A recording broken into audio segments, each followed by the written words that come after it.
할렐루야. 여러분 안녕하십니까? 꿀송이 보약 큐티 시간이 돌아왔습니다. 오늘은 2020년 2월 4일 화요일입니다. 오늘 또 하루를 우리에게 허락하신 하나님께 감사드립니다. 오늘은 35회 365일 성경 통독 중에서 35회 35번째 시간으로 레위기 13장에서 15장 말씀까지 공부하는 시간입니다. 관광지에 가면 관광 가이드가 있어야 되듯이 성경을 펼치시면 저 같은 성경 가이드가 있어 갖고 여러분이 읽으실 오늘 말씀 레위기 13장에서 15장까지를 읽으시는 데 도움이 되도록 제가 잠시 가이드해 드리겠습니다. 자, 레위기 13장을 펼쳐보시기 바랍니다. 여기는 의정부 세중앙교회 선교관입니다. 저는 서울 쪽에 오면 항상 의정부 세중앙교회 우리 김길배 목사님이 섬기시는 선교관에 와서 여기서 시기도 하고 또 말씀도 녹화하고 이렇게 잘 이 선교관을 활용하고 있습니다. 레위기 13장에는 이제 피부병, 나병, 피부병이나 나병에 관한 이게 깨끗하냐 부정하냐 이런 말씀을 하고 계십니다. Regulations about defiling skin disease, skin disease, 피부병에 대한 그것을 defiling 더럽게 하는 것에 대한 레귤레이션 규정입니다. 여호와께서 모세와 아론에게 말씀하여 이르시되 만일 사람이 그의 피부에 무엇이 돋거나 뾰루지가 나거나 색점이 생겼어 그의 피부에 나병 같은 것이 생기거든 그를 곧 제사장 아론에게나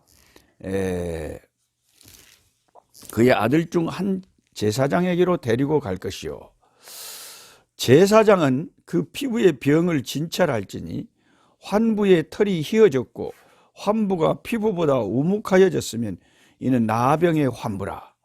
제사장이 그를 진찰하여 그를 부정하다 할 것이요. 피부병이 걸리고 막 뾰루지가 나고 그런 것도 옛날에는요. 이스라엘의 공동체에서 부정한 자로 취급이 됐습니다. 참 그 당시에 이제 하나님을 섬기는 백성들은 이런 모세의 율법에 대해서 참 힘들었겠다 싶어요. 그래서 신약에 우리 예수님이 오셔서 우리를 이 모든 율법의 그 모든 것에서 자유케 해주시고 우리를 해방시켜 주신 참된 모세와 같이 애굽에서 이스라엘을 해방시키듯이 우리를 율법과 죄의 사슬에서 해방시켜 주신 예수님이 얼마나 우리에게 귀한 분인가 하는 것을 구약을 읽으면 읽을수록 깨닫게 됩니다. 피부에 병이 났다고 부정하다 그러니까 얼마나 힘들겠어요. 근데 이제 하나님 나름대로는 다 이유가 있어서 그러겠죠. 예를 들어서 나병이 생겼는데 나병을 부정하다고 이렇게 판결을 해서 공동체에서 분리시키지 않으면 이 한 사람으로 끝나는 것이 아니라 그 나병이 다 공동체에 번져버리면 어떻게 되겠어요? 그래서 하나님께서는 결국 이스라엘 백성 전체를 위해서 이런 규정을 주신 것입니다.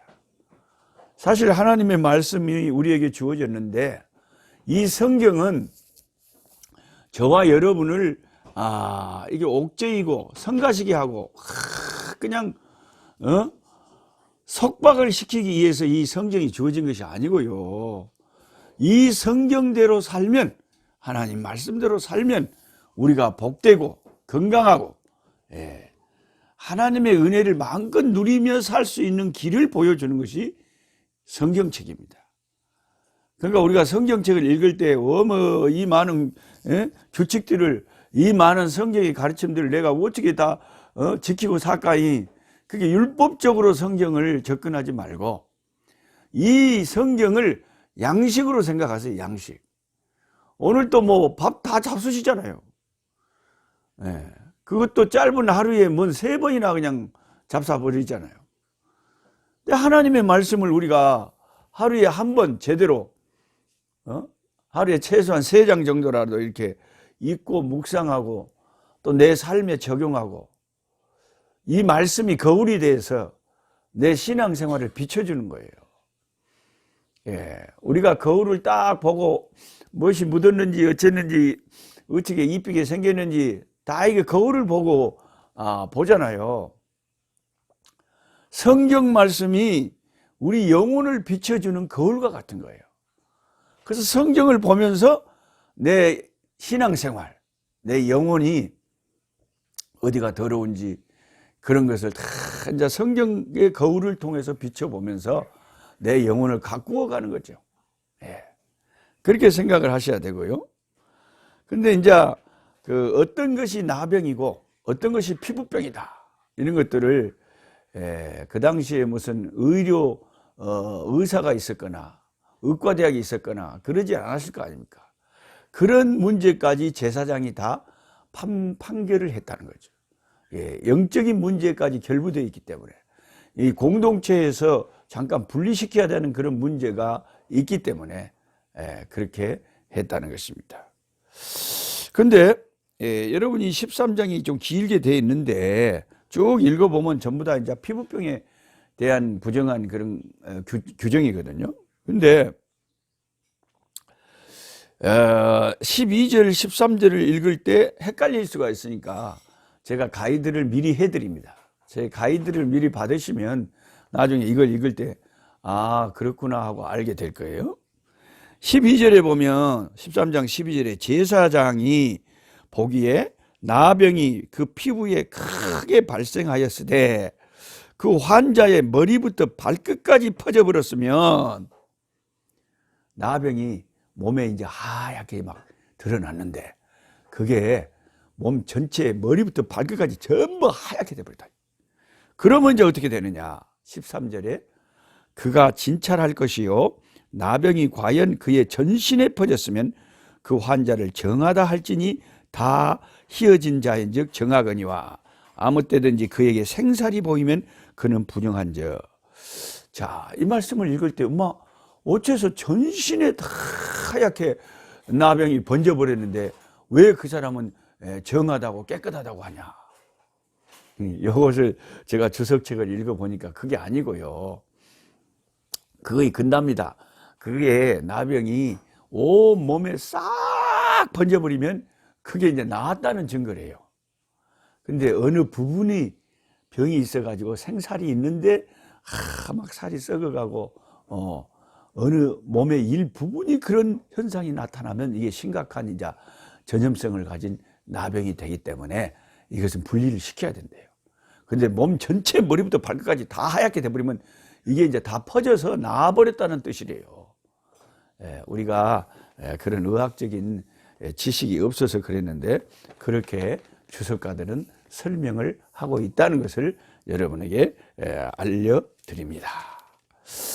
그 다음에 이제 그 긴 13장의 9절에 47절로부터 보면 그 의복이나 가죽에 생기는 곰팡이, 이 몸에 그렇게 곰팡이가 있어요.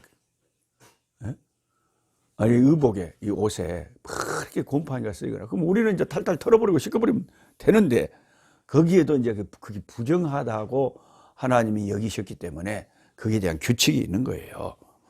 47절에 만일 의복에 나병 색점이 발생하여 털옷에나 베옷에나 배나 털에 나래나 씨에나 가죽이나 가죽으로 만든 모든 것에 있으되 그 의복에나 가죽에나 나래나 씨에나 가죽이나 모든 병색이 푸르거나 붉으면 이는 나병의 색점이라 제사장에게 보일 것이요.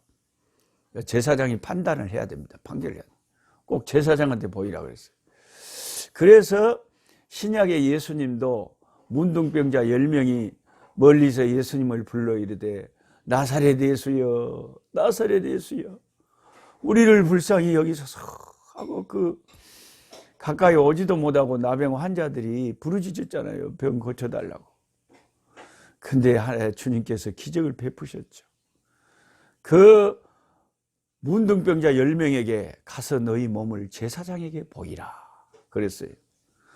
제사장에게 보이라는 것은 이게 나았는지 병이 아직도 있는지 분리를 시켜야 되는지 다시 공동체에 들어오게 허락해야 되는지 이 모든 것을 다 제사장이 판단을 했기 때문에 너희 몸을 제사장한테 가서 보이라 이 말은 예수님께서 그 권능으로 능력으로 문둥병자들의 병을 치료해 주시겠다는 뜻이죠.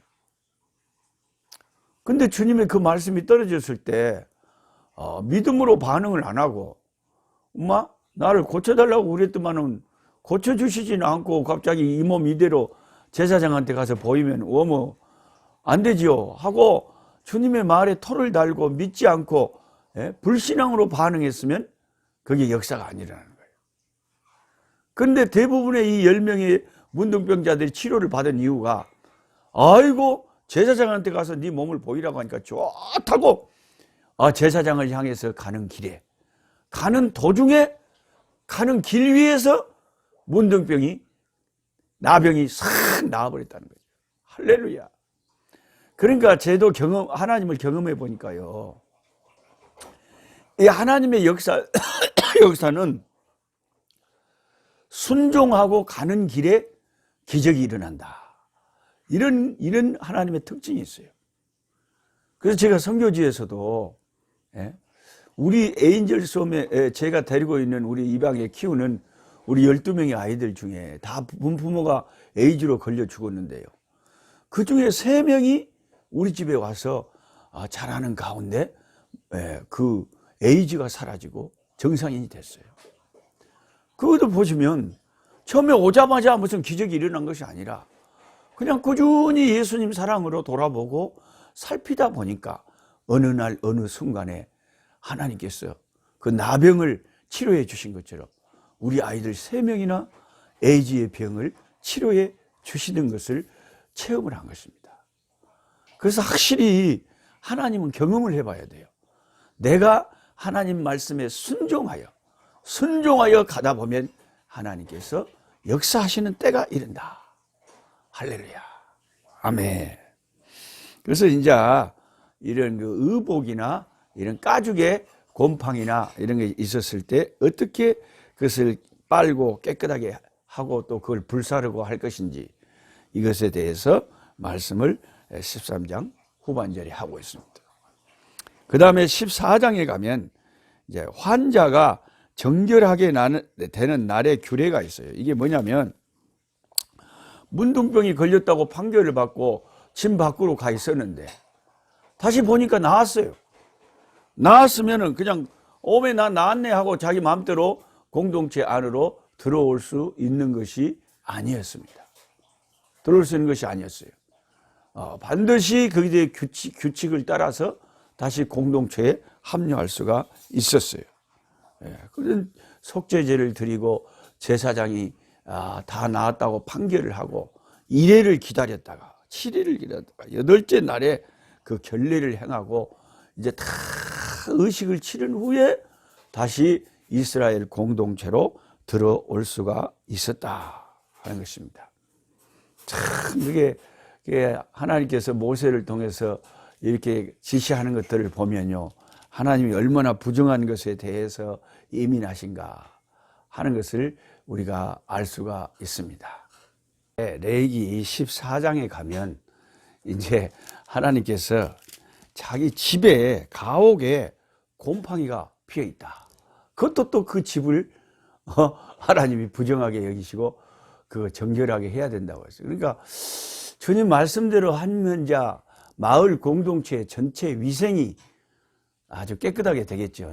대체나 곰팡이가 썼다는 것은 분명히 그게 이제 오늘날로 말하면 무슨 병균이 스며들거나 바이러스 같은 것이 만들어져서 완전 전염병이 될 수도 있겠잖아요. 그러니까 깨끗하게 그 집도 가옥도 깨끗하게 곰팡이 쓴 것을 정결하게 해야 되는 것이 이스라엘 공동체의 건강을 위해서, 위생을 위해서도 참 중요했다 싶습니다. 지금 신종 코로나 바이러스가 온 세계를 강타를 하고, 우리나라도 늘 매일같이 뉴스가 그 뉴스입니다. 주님 오시기 직전의 마지막 때에는 난리와 난리의 소문이 온 세상에 다 퍼져요. 전쟁의 소문, 기근의 소문, 자연재해의 소문, 이런 전염병 소문, 그 사람들이 다 난리와 난리의 소문을 들어요. 근데 가장 확실한 예수님 다시 오실 징조는 그게 이 복음이 온 세상에 다 전파되고, 유대인들이 이 예수 그리스도 앞에 돌아오기 시작할 때 우리 주님이 정말로 이제 오시는 그런 날이 될 것입니다. 그래서 집에 곰팡이가 생겼으면 역시 이것도 제사장한테 다 보이고, 제사장은 그 돌을 빼내가 주인한테 43절에 돌을 빼내가지고 집을 긁어갖고 고쳐서 새로 이제 발라갖고 색점이 집에 또 발견하면 제사장은 또 가서 살펴볼 것이요. 그 색점이 만일 집에 퍼졌으면 악성 나병인즉 이는 부정하니 그는 그 집을 헐고 돌과 그 제목과 그 집의 모든 흙을 성 밖 부정한 곳으로 내어갈 것입니다. 집에 이제 가옥의 그런 몹쓸 그런 곰팡이 그런 것이 계속 없어지지 않고 계속 퍼져버리면 집이 이제 나병을 든 거다. 그래갖고 그 돌이나 그 흙이나 그런 걸 전부 파다가 진 밖에 갔다가 버려버려야 됐습니다. 오늘날로 말하면 뭐 조류독감이나 이런 막 전염병이 돌 때 철저하게 분리시키고 격리시키고, 그래서 그게 온 공동체에 퍼지지 않도록 하는 그런 조치였다고 할 수가 있습니다. 오늘날과 같이 신종 코로나 바이러스가 막 돌고 있는 이 시기에는 레위기서의 이런 하나님의 가르침이 상당히 실감이 나네요. 그래가지고 이제 재미있는 것은 48절에 그 집을 고쳐 바른 후에 제사장이 들어가 살펴보아서 색점이 집에 퍼지지 아니하였으면 이는 색점이 나온 것이 제사장 그 집을 정하다 하고, 또는 그 집을 정결하게 하기 위하여 새 2마리와 백향목과 홍색 실과 우술초를 가져다가 그 새 하나를 흐르는 물 위 질그릇 안에서 잡고 백향목과 우술초와 홍색 실과 살아있는 새를 가져다가 잡은 새의 피와 흐르는 물을 찍어 그 집에 7번 뿌릴 것이요. 그는 새의 피와 흐르는 물과 살아있는 새와 백향목의 우술초와 홍색 실로 집을 정결하게 하고 그 살아있는 새는 성 밖 들에 놓아주고 그 집을 위하여 속죄할 것이라.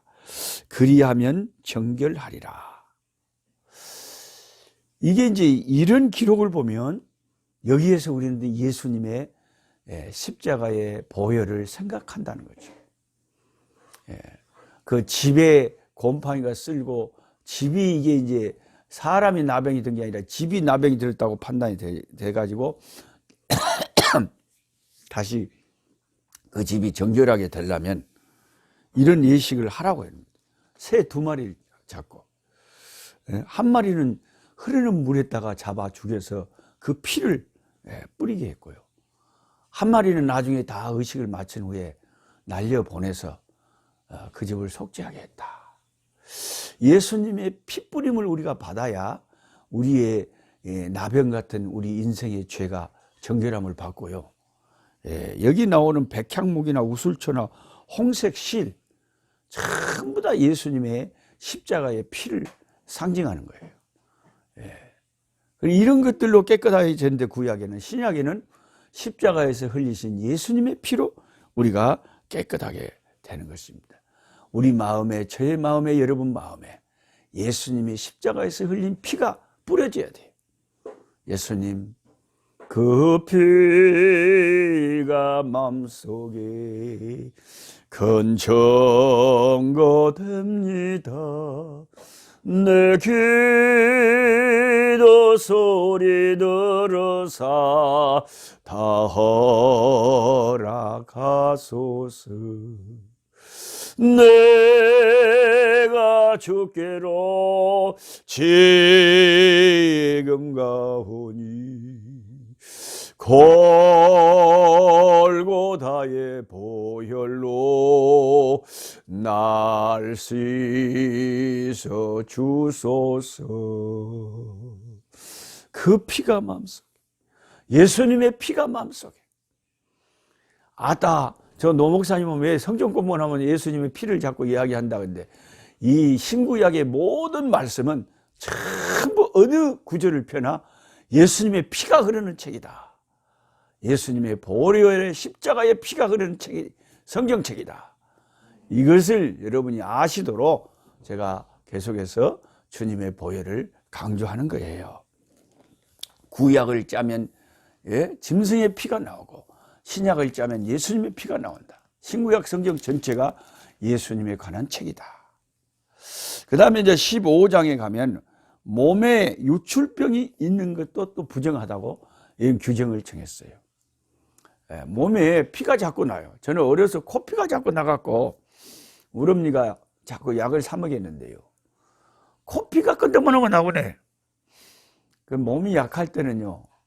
그래요. 근데 구약 같으면 몸에서 피가 자꾸 나면 이게 부정한 거예요. 이거 정결하게 해야 돼요. 유출병이 있는 자는 그가 만진 질그릇도 깨트려야 되고 나무 그릇이었다면 물로 씻어서 써야 됐어요. 그 다음에 이제 여성들이 또 한 달마다 하는 그런 생명을 위한 그런 menstruation이 아닌데 계속 유출이 된다. 이걸 이제 또 부정하게 하나님께서 여기셨고 그 여인을 만지고 그 여인이 접촉한 것까지 다 부정하니까 그것을 깨끗하게 했어요. 근데 이 유출병에 대한 이 부정한 규칙을 15장에서 읽으면서 우리는 신약 성경에 예수님께서 그 유출병 환자인 그 여성을 고쳐주신 것이 생각나잖아요. 그 여성이 아무리 많은 병원을 다녔어도 고쳐지지 않았어요. 근데 그 여인은 마지막으로 예수님께 희망을 걸고 예수님의 옷자락을 가서 만졌죠. 그때 주님이 자신에게서 능력이 나간 것을 아시고 돌아보시면 누가 내 몸에 손을 대었느냐. 수많은 무리들이 막 예수님 옆에 스쳐가고 예수님을 만지고 예수님과 접촉이 됐지만 예수님은 누가 의도를 가지고 내 몸을 만졌다는 것을 아시고 주님에게서 능력이 나갔다는 것을 아셨기 때문에 그 여인을 부르신 거예요. 그 여인이 주님 앞에 무릎 꿇고 제가 이렇게 오랫동안 유출병으로 정말 힘들었는데 이 시간 주님의 옷자락을 제가 만지면 나을 거라는 믿음이 생겨서 주님 옷자락을 만졌습니다. 그 순간에 이 여인은 그 유출병이 나아버린 거예요. 구약 같으면 공동체에서 분리돼야 되고 감히 가까이 할 수도 없는데 신약에 와서 우리는 하나님의 아들 예수님을 만지는 거예요. 그 병을 가진 자가 하나님의 그 거룩하신 아들을 만져요. 그래갖고 치료를 받는 거예요. 이게 뭘 말하는 거예요? 저와 여러분이 그 유출병 여인과 같이 하나님 앞에 감히 설 수 없는 죄인들이란 말이죠. 근데 이 죄인들의 길이 생긴 게 예수님이 길이요 진리요 생명이에요.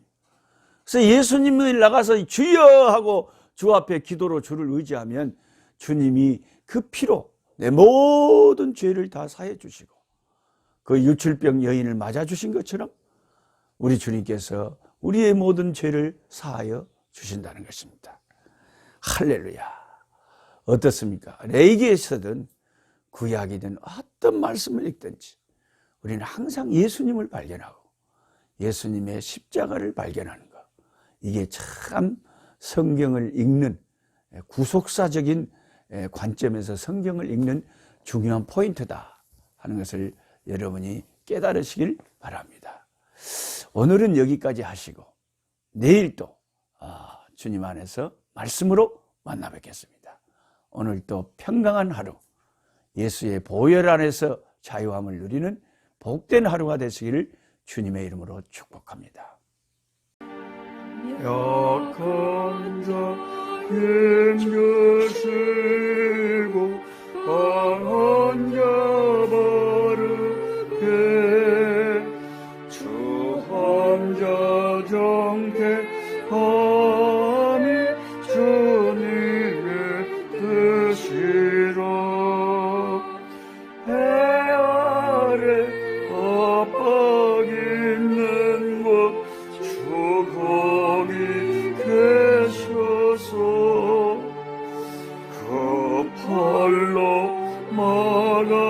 주님의